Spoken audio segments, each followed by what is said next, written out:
This week's parsha is the Torah portion of Noach, and I think there are three very important lessons that the story of Noach could teach us as we are going through this pandemic.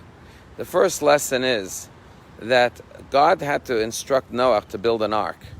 But then, when the flood was over, God instructs Noach again to leave the ark. And our rabbis say, why did God have to tell him to leave the ark? Wouldn't Noach want to go out of the ark?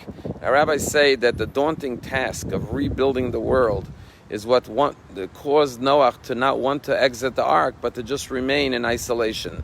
And God had to tell him, no, now you need to get out of the ark and begin to rebuild the world around you. That's lesson number one. We've gone through a pandemic, and as we, God willing, are closing in on the end of this pandemic, it's time to start getting out of the ark and take on the challenge of rebuilding the world around us.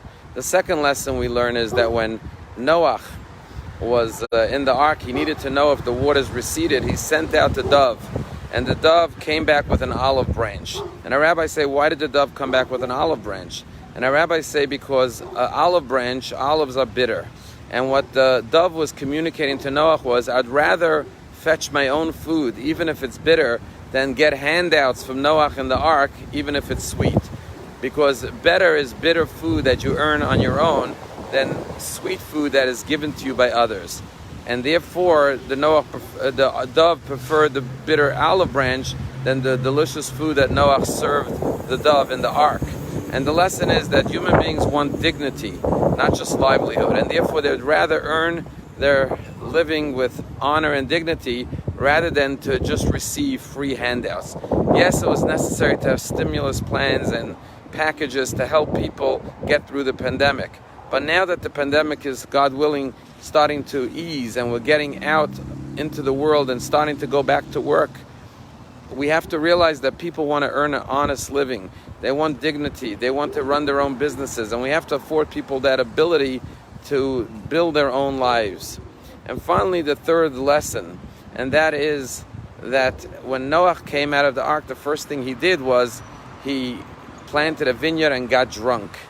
And our rabbis criticized Noach for not planting wheat and rebuilding the world, but rather getting drunk. But we could all understand that Noach was in trauma, in pain, as the sole survivor, looking around at the catastrophe that the ark brought about, and he wanted to dull his senses with alcohol, with wine.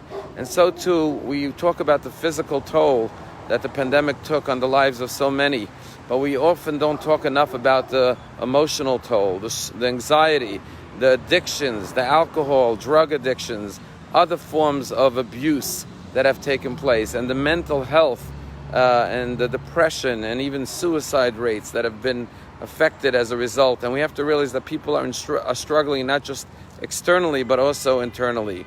And so as we look at Noach's lockdown in the ark and we look at our lockdown, there are very relevant lessons that we have to learn. But after Noach comes out of the ark, he does get drunk, and his two sons, his good sons, Shem and Japheth, learn what happened. And the Torah says they took a blanket, walked him backwards, covered their father, and did not look at the shame of their father.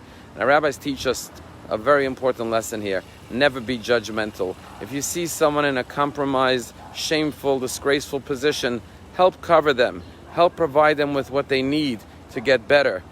But never look at their shame. Never judge them. Never look down on them. Never let them feel like you are looking at them as less than as a result of their situation. Just want to conclude with a story. There's a rabbi, his name was Rabbi David Trenk, and he passed away not long ago. He was a principal in a high school in Lakewood, New Jersey. And one of the amazing stories told about him was that one time on a Friday night, a student stole his car and went to watch a movie in a local theater. When the rabbi heard about this, he put on his coat and he walked 3 miles to the theater. He asked the ticket collector if he could go in. He just has to speak to one of his students for a few minutes.